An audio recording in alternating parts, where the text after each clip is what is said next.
Yeah, Tim, thank you and welcome to all your guests and a great opportunity today to present on hidden gems. Prospect Resources, we're an African-focused and lithium-focused business. And yeah, my name is Sam Hosack, and so it's a great opportunity today to take you through Prospect Resources and what we've been doing this year, and certainly what we're expecting to do in the next period. So, next slide, please.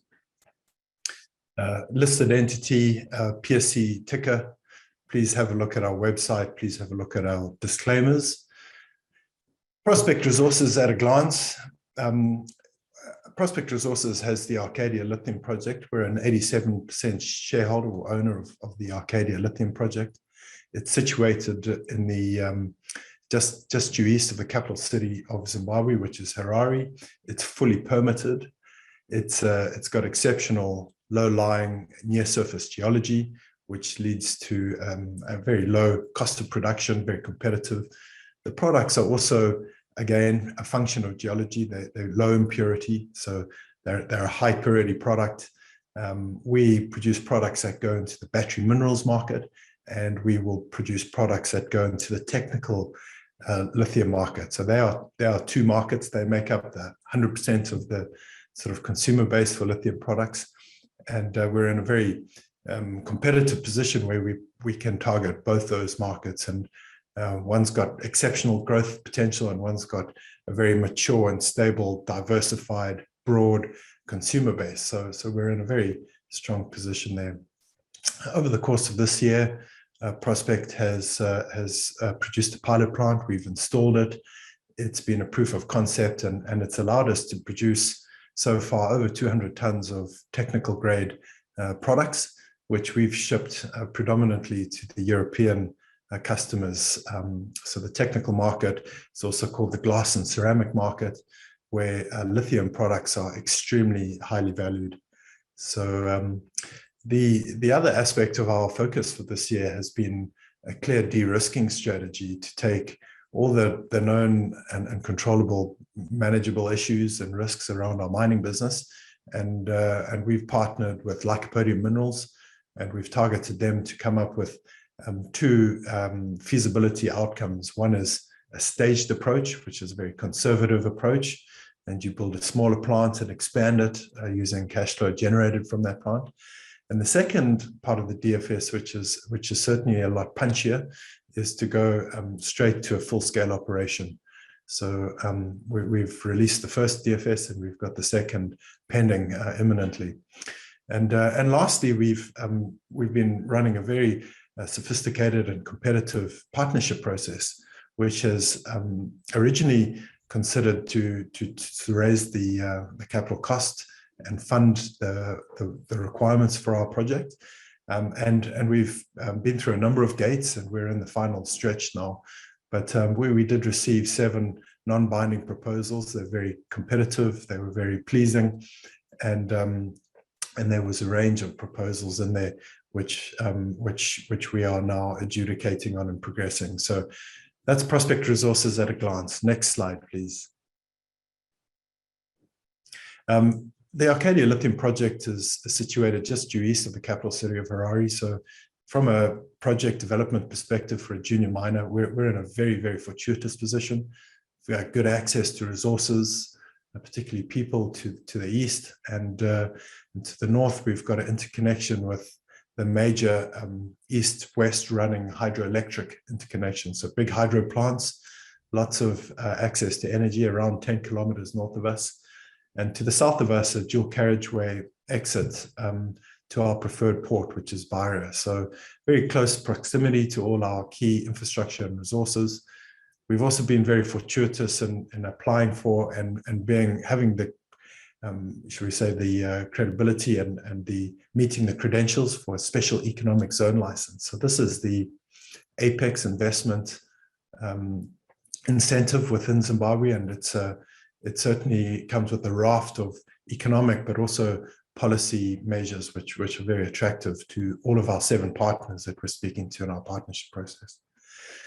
We are fully permitted. We're working very hard on our feasibility, and The focus towards the end of this year will be to complete that feasibility, get that feasibility into the market. That feasibility has been shared with our partners, for which we've shortlisted now, and that allows has given us the confidence that our straight to 2.4 feasibility study, which is underway, is by far the preferred pathway. So it's very pleasing. We've been obviously working on this for about a year. Managing risk has been a key focus for us, and we've received a huge amount of support for that. So next slide, please. Zimbabwe is very much on the rise. That's evidenced not only by perception, but also by the experience of all of the, shall we say, our peer group or competitors within the country in the manufacturing and extractive sector. There's year-on-year growth, which is very competitive within the region. We've seen good policy stability. We've also seen good government support, and we continue to share a very strong relationship with the Ministry of Mine and the Zimbabwe Investment Development Authority. Their mandate is to make that investment opportunity into Zimbabwe for any investor like Prospect Resources as straightforward and attractive as possible. So we do get very good support. The government of Zimbabwe is mandating or targeting a middle-income economy by 2030. So their growth prospects and their viability as a government is dependent on them really increasing the capacity and production base in the mining sector, which is the predominant foreign currency earner in the country. So yeah, Zimbabwe is on the rise. It's got a long history of mining. It's certainly had its difficulties going back 2 decades, but Zimbabwe is very highly prospective in lithium minerals, platinum, group metals, gold. There's over 1,000 registered miners. So we feel we're in a really great locality, and we're also situated, very conveniently relative to our inputs. Next slide, please. Our development pathways have always had to navigate the balance between being conservative and being really ambitious. Last year, the lithium carbonate pricing and general market for lithium products was quite weak, oversupplied. In sharp contrast to this year, where the supply-demand gap has really opened, and we can see now that demand isn't going to be met by the production base for the imminent future, probably at least a decade. So we've moved very quickly from being conservative to being very ambitious, and we've got a very clear but still essentially a conservative model on going straight to 2.4 million tonne per annum. So we call that the direct pathway.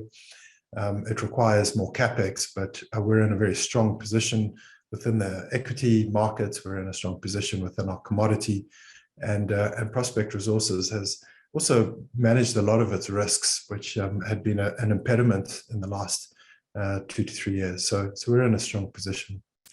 Next slide, please.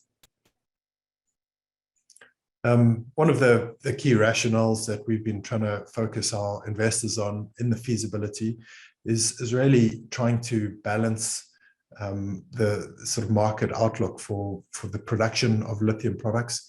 Had it been more conservative with lithium carbonate in a weaker pricing model, we would have probably advocated for a multi-stage approach. But as we've come through the latter part of this quarter, we're abundantly convinced, predominantly through our discussions with our partners, that the model going straight to 2.4 million tonne per annum, which is now being finalized by Lycopodium, it's an independent feasibility study.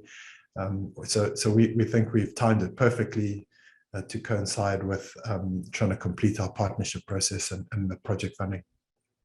And next slide, please.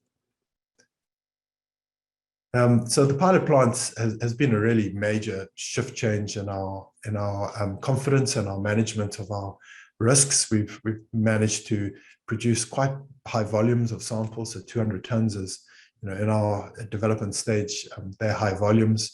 We've managed to meet the very strict and quality criteria. We've managed to demonstrate to our investors that building a project in Zimbabwe is very straightforward, that we, the team in Zimbabwe, have the capability to develop this project. And we've also, importantly, we've done it very safely. So our transition from being an exploration business to being a developer is well advanced, and that's been evidenced by through the pilot plant operations. Next slide, please. So finally, to talk really specifically about the feasibility, we had a 20-year life of mine, and this is for our staged approach. This is going to change very soon when we come out with our direct model. So it's a great life of mine, 20 years.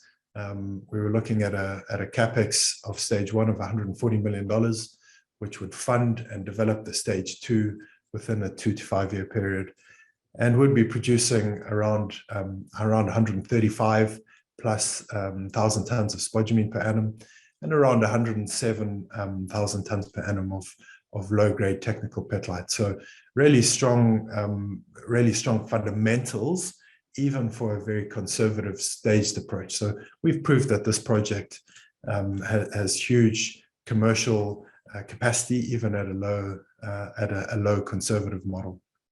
Next slide, please. But the lithium market has really taken off this year. There's been massive supply chain challenges, which some of our other presenters have touched on. But really, the lack of investment into the production base of lithium minerals is to blame for the bottleneck in producing batteries and battery products that go into the electric car and personal device growth. So as we see, particularly EV and predominantly in Europe, a massive upswing in growth, we're going to see year-on-year supply gaps for lithium products. So in terms of timing for our product, our project and our products, we couldn't be better suited. Yeah, good timing. Next slide, please. We do have 2 offtake partners for each of our different types of products. So Sibelco into Europe, they've been supplying technical grade products, particularly Petlite, which is one of our 2 key products. They've been supplying it into that market for over 40 years. That market makes up about 15% of all lithium consumed. So it's a very busy market, broad production, consumer base rather. And we also see some great tension between the 2 markets, which is the technical market, EV market. They're both fundamentally seeking lithium carbonates. So as the EV, should we say, upswing in demand takes off, we're seeing a scarcity of that lithium carbonate availability for both of our markets. And so lastly, we also have Sinomine. They're based in China. They have acquired Dongpeng, which is a hydroxide producer. So again, we've got 2 offtake partners. Around 80% of all of our volumes for the first 7 years are pre-sold. So also a very strong sales position. Next slide, please. Petlite is our key product that we like to talk about. I think our 2 products are Petlite and spodumene. Spodumene being abundantly produced here in Western Australia. Petlite is far more scarce, and it has traditionally only been produced by one major producer, and that producer, after 40 odd years, has come to the end of their commercial or productive life of mine. So we're now in a very strong position within this specific market where the supply is coming off, and that market is accustomed to Petlite. It favors Petlite. It pays a premium over Petlite. And so whilst Petlite in its general form is considered inferior to spodumene, it actually attracts higher pricing than a typical spodumene product. So yeah, very strong market, quite a niche market, which is in our favor, gives us a good competitive advantage against our broader hard rock peer group. Next slide, please. So just to wrap things up and to summarize, we have the Arcadia fully permitted world-class asset in Zimbabwe. We have a pilot plant which is producing technical grade products. showing or showcasing our capability. We have a really low-cost product, therefore high margin business model, high purity products being the fundamental strength of our balance sheet. And we're expecting the feasibility study imminently, which is going to underpin the final push on our project funding initiatives, which we've been focused on. So thank you very much for your attention. Thanks, Sam. Couple of questions here. Is the key to kind of full funding of the project, and you've had some off-takers, does that mean you're going to look at debt and equity or further off-takes or a JV with an off-taker? Where's the funding going to come from, and what are your conversations to date? I mean, obviously, some of these players are talking to government credit agencies and the like. So can you give us some more colour on that? Yeah, look, there's quite a few opportunities for funding. Debt and equity are obviously the more classic format, and we're awake to the idea of how that could generate value. The real interest and where the real tension that we're leveraging and benefiting from, the real interest lies in the supply chain. So we've got major capacity in China and look sort of aspirations in Europe to produce these lithium products and to meet the future needs of the battery minerals consumers, particularly vehicle manufacturers, and to sort of underpin their businesses. They need to put their hand on supply. They need to be able to demonstrate to their customers, being the OEMs, that they have secured supply. So really what we're seeing in this year in particular is a huge amount of M&A activity within our sector, particularly the hard rock. So that's where the real tension lies, and it's in managing that tension successfully that we think will get the best outcome. And lithium is obviously a key component of the lithium-ion battery, which is, we're talking about the clean energy transition here. You haven't mentioned your kind of ESG principles. So some of those OEMs are looking the whole way through the battery chain in terms of getting an understanding of the key components. Can you give us some more color on that? Sure. Yeah. Look, certainly carbon and water is fundamental to the ESG complex. Socially within the country, we've already established a very strong ESG or CSR type impact. So Zimbabwe is really a sort of country where education and healthcare provision, food security, etc., can have a major impact. So socially, the more important of the three ESGs, we feel we've got the highest impact. In terms of environmental, again, carbon and water, we have an abundance of surface water on the property, and using that water for our production, the fact that we don't discharge any chemicals in our water effluent, all of these have a very high impact on our ESG credentials. And lastly, being interconnected to the sort of east-west power infrastructure running between two hydroelectric projects puts us also in a very favorable position. And we're planning to come out with sort of a more categorical explanation of where our ESG stands on carbon and water. But from where from our observations on site and certainly our corporate culture, key focus on ESG and CSR. Yeah. And 2022, what are the key milestones you're looking to achieve?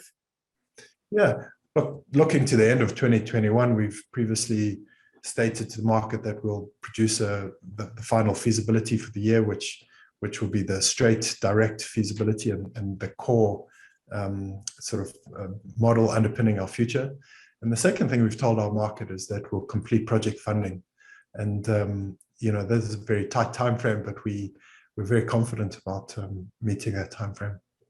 I mean, that funding, obviously the environment very much suits a lithium player in this market compared to, as you mentioned in your presentation some years back. How has that changed how have those conversations changed over the last 12, 18 months or so? Yeah, they've changed diametrically, quite honestly, from us leading conversations for the last couple of years to us having to appoint an advisor to manage all the inbound interest in the sort of mid period of this year. So the intensity of activity has been exponential comparative to last year. We have obviously expected that. We expected it last year, but COVID pushed a lot of that activity back. And we've been ready. The main thing we've been getting ready with is getting our technical knowledge set of the project through Lycopodium's involvement. Having that watertight has been transformational.